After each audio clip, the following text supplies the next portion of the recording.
Hi, it's a continuation of the one from yesterday, my last video from yesterday. Fair use, educational purposes. I know it only applies to the person, and I'm not a person, I'm a man, so... further examples of syllogism, literature.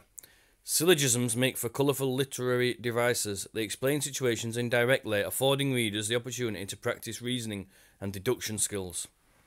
Shakespeare was a master of many things, including syllogism. So they say, apparently, I don't know. I didn't know the bloke.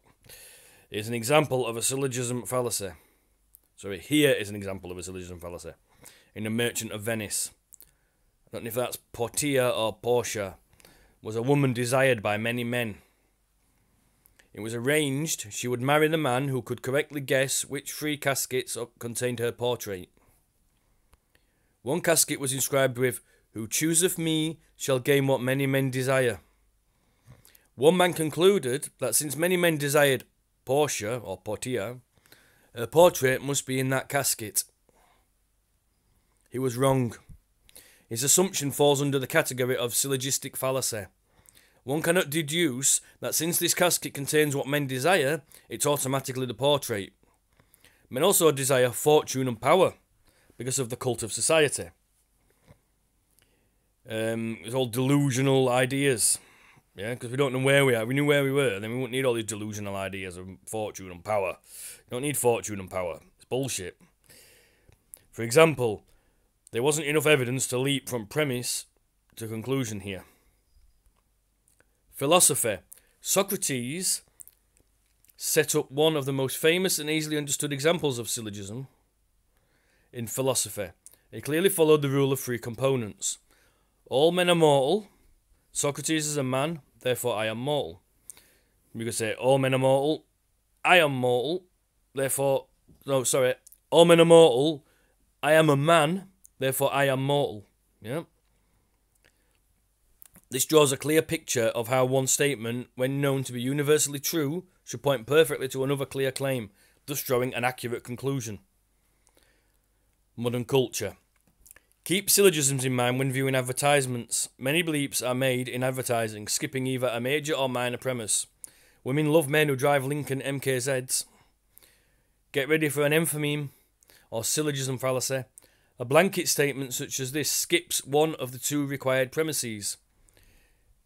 Every time a woman likes a man, it can't be assumed he drives a Lincoln MKZ. Persuasive speeches and writing. Understanding syllogisms will help you create masterful persuasive speeches and essays.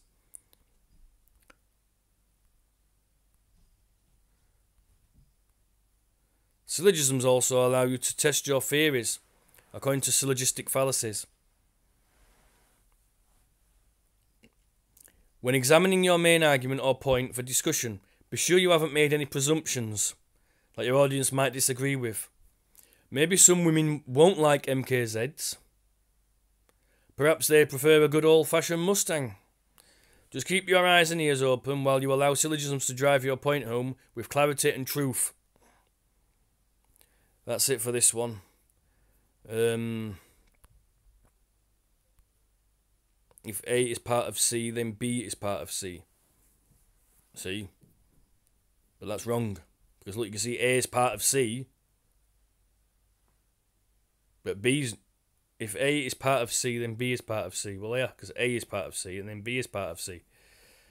You see, look, because B is crossing over onto the C, and so is the A. Do you have a good example to share?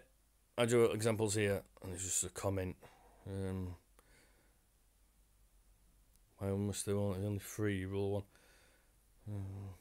I'll let you read that. I'll leave a link so you can go and have a look at this comment that we left. Not a bad comment, good comment. That's it for that one. Thank you.